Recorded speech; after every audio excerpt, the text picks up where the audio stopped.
Welcome to Urology Unplugged, where we dive deep into all the urological matters. Today we have a very special guest amongst us, Dr. Shomish Shemgupta, a renowned urologist, where we will get to know all the details about kidney stones. So let's get started.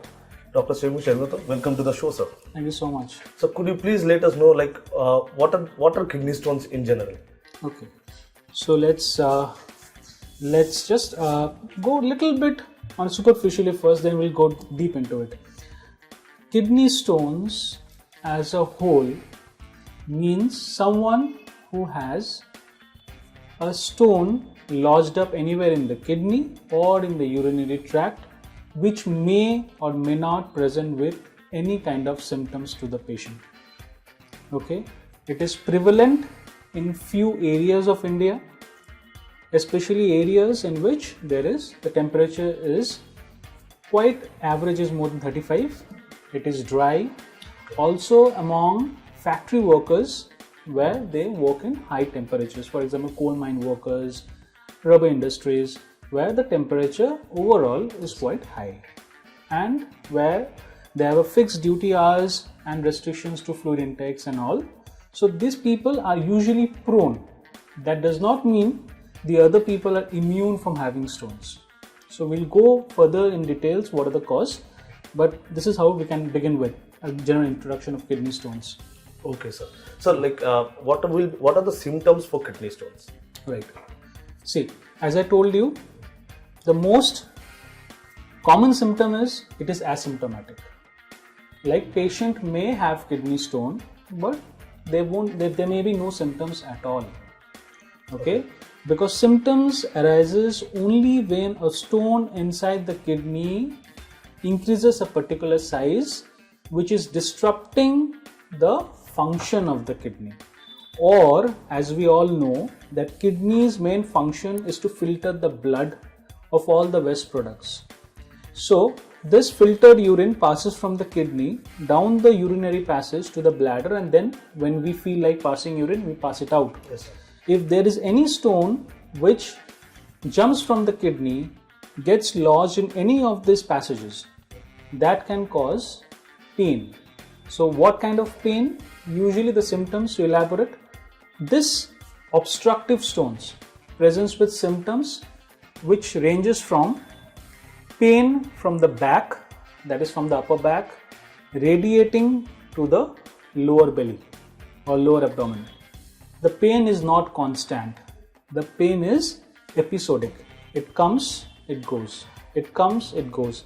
It comes like a bout, cramping pain, severe pain, as sometimes associated with nausea and vomiting. Sometimes even there might be slight bloodish tinge to the urine, or increase in the frequency of urine, feeling as if I need to pee more, but I'm unable to pee. I have this feeling that some bit of urine is still left inside. All these are general or common symptoms of kidney or any ureteric stones. Okay, that sounds very painful, sir. It is painful. You believe me? Yes, sir. Women who has undergone normal delivery, they tell me it is even painful than a normal delivery. Such pain. Could we discuss the causes for kidney stone in a little bit in details? Yes. See, as I told you, there are few environmental factors, which I said, few occupational factors. Leaving those, the most common factor for kidney stone is metabolic factors. Metabolic factors as in, it depends on how your body processes the stuffs that you're having. For example, you and me, we go out, Yes. Maybe we'll go to a shop, we'll have any junk food or any kind of food. After 30 minutes, you call me up and you say, Dr. Somish, I'm having lots of burning sensation in my chest. Maybe the oil that was used wasn't of good quality. I'll tell you, no, I'm absolutely fine. So why did the symptoms appear to you only, not to me? It's because my body has a different way of metabolizing stuffs compared to you. In short, those who have kidney stones have a tendency of forming recurrent kidney stones. Okay? The problem is, why do we talk so much about kidney stones, not so much about gallbladder stones? The reason being, patients who have gallbladder stones long back, maybe around 40-50 years back, initially the operation would have been just removal of the gallbladder stone. But then the same patient is to develop stone again in the gallbladder after 3-4 years. So then finally it was a consensus was reached that let's remove the gallbladder altogether, because it is not an essential organ of the body. Same thing cannot be applicable for the kidney. If the kidney has a stone, we cannot remove the kidney altogether. So we remove the stones, and that same kidney has a tendency to form stone again. So the most commonest factor is the metabolic factor. No matter you drink 5-6 liters of water, but you still have a tendency of forming stone if your kidney has a tendency. So this is something that you have to live with all throughout your life. Okay, sir. Could we discuss a little bit on what could be the treatment, as well as how can we prevent kidney stones? Okay, see, the most important is, as I told you, the commonest symptoms is asymptomatic. Patients in a particular geographical location, they have stones, small stones, 1 mm, 2 mm stones lodged up somewhere in the corner of the kidney. Those patients requires no treatment at all, except drinking an adequate amount of water, depending on your temperature outside. For example, like today, it's quite warm, it's quite humid. So you have to drink at least 3 liters or 3.5 liters of fluids per day.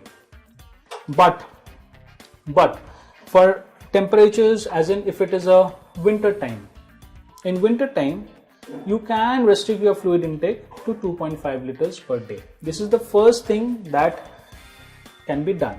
So in general, it requires no active management from a urologist. This is the first thing for these small stones. Now, for stones which are very small, but they have passed from the kidney to the urinary passage causing pain. That time, sometimes we just give a course of analgesics, ask them to drink little bit of water, not much, because I'll tell you why later on.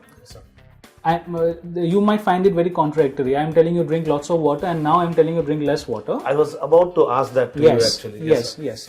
So see, the reason being is, as I told you, whenever a small stone passes from the kidney to the urinary passage, the pain is not because of the stone. The pain is because the urine in that particular kidney is finding it difficult to make its way down the bladder. So the pain is because of the pent up urine in the kidney. So when a stone is stuck in the urinary passage, we ask the patient, kindly limit your fluid intake.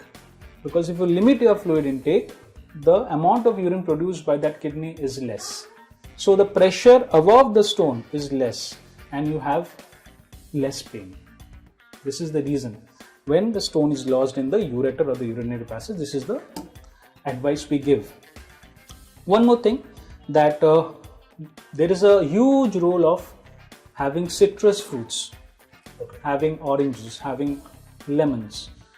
All these things can change the pH of the urine and sometimes help in the dissolution of the stone. May not as well. Okay, and there are a few drugs we can give which relaxes the ureter, can help the stone pass. These are the conservative management we usually prescribe. Okay. So we have heard so many myths. We would like to hear it from you. What are the common myths regarding kidney stone? Okay. The commonest myth is that don't drink milk, don't drink any calcium product. If you take calcium product, stones are formed of calcium, so you will have recurrent stones. Absolutely, it is the absolute opposite to what happens. The food that we take, those food contains oxalate. Now what happens is, oxalate is someone who is lonely, who always searches for friends. So that oxalate makes its way from the food to the stomach, where it's there, and it needs just a single friend, calcium. Okay? If you deny oxalate calcium, then it becomes very angry. It leaves the stomach, goes into your blood, from there to your kidney. And that oxalate sediments in your kidney and there it demands for calcium and somehow gets calcium from the blood and from the stone, which is usually formed of calcium oxalate. But if we can provide oxalate, the required calcium in the stomach itself, it will bind there itself, will not go to the blood, will pass away through your stool, and you don't get oxalate, much oxalate in your urine, and that is why that is protective for against stone formation. Okay, sir. Is it clear? This is the most common myth. The most common, everyone, I always tell after surgery, do 3 things which you can do. The first thing is, after the stone is clear, okay, after there is no stone, drink lots of water, make sure you decrease your salt intake, and make sure you have any calcium product every day. It may be milk, it may be yogurt, it can be any other paneer or any kind of stuff which contains calcium. Now we know a lot about kidney stones. I hope our viewers have got all the informations regarding kidney stones. Before we finish this session, I would request that sir, if you can give us some of the key points that the viewers need to remember all the time. Okay. So few take-home messages are: number 1, don't panic. Kidney stones won't take your life. Second, kidney stones always does not warrant surgery. Kidney stone is common. You have a kidney stone does not mean that you are the only one. In this particular region, 8 out of 10 people have kidney stones. Yes, all does not require treatment. But the thing is that keep yourself hydrated. Always try to keep yourself away from junk food, especially Chinese food, Mexican food, tomato juice, sweet potatoes, cauliflower, spinach, canned food, red meat, and do take calcium products daily. Thank you so much. On that note, I will like to thank Dr. Shomi Sengupta sir. Thank you so much for giving your valuable time to us, and I hope our viewers, you have got all the informations. So remember to all the key points that has been explained by the doctor, and thank you so much for watching. Thank you so much.